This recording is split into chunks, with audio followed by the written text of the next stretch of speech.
Hello, welcome, what's up guys, I am Mariowit, and in this tutorial I want to show you how to change profile picture on Facebook.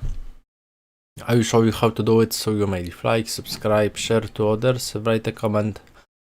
Let's go. So what you need to do is log in on your Facebook account, and now to change you must click here on your profile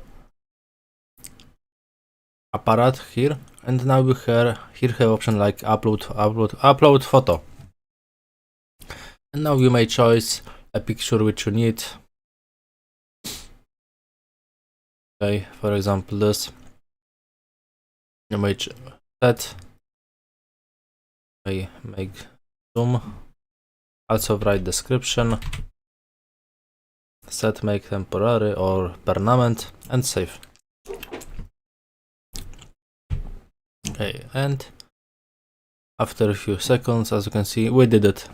So it's the way